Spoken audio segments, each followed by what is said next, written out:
Robert Mugabe arrives for the burial of the ZANU-PF member Edson Ncube in Harare on May 4, 2012.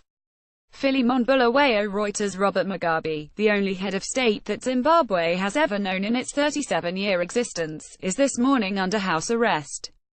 Although the military insists that this is not a coup, it has all the hallmarks of one. The army controls the television station and the airport, and has confined the president and his family to their mansion.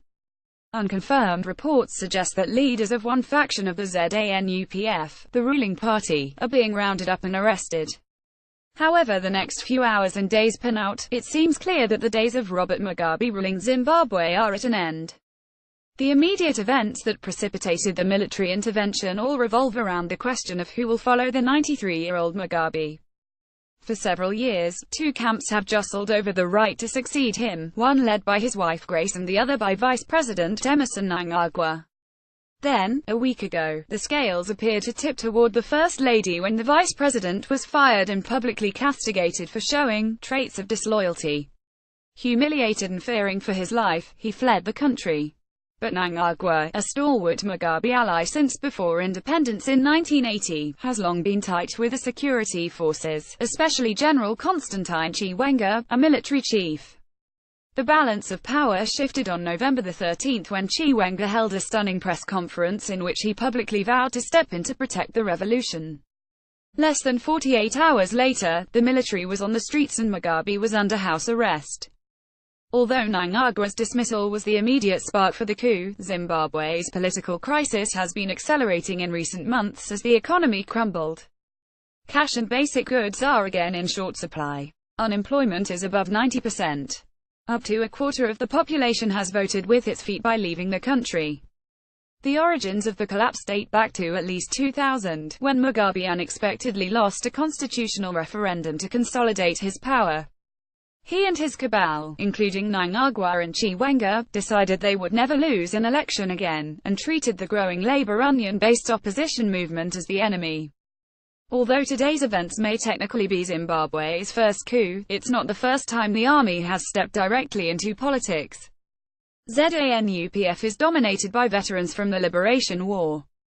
Influential civilian positions in the government have been methodically filled by retired military, who enrich themselves thanks to their connections and position, and in return ensure the Mugabe camp political control over the country. This is also not General Chiwenga's first foray into politics, and arguably not his first coup. In 2008, Mugabe lost an election to the opposition's Morgan Tsvangirai and was preparing to concede, when Chiwenga stepped in. He insisted that Mugabe stay and fight a second round, and unleashed a lethal wave of violence against the opposition to ensure a Mugabe victory. At least 200 people were killed, hundreds more went missing, and tens of thousands of people were forced from their homes.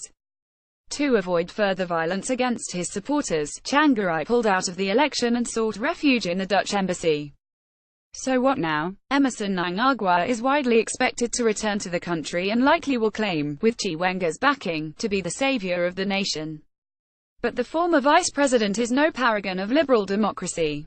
He was the chief architect of a massacre of some 20,000 civilians in the 1980s, an episode known as Gukurahundi. Mnangagwa is also implicated in billions of dollars in missing diamond revenues. This troubled history all points to the tremendous risks of a transition going awry.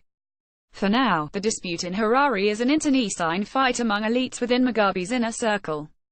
But the main actors have repeatedly shown a willingness to commit mass violence against civilians for political gain.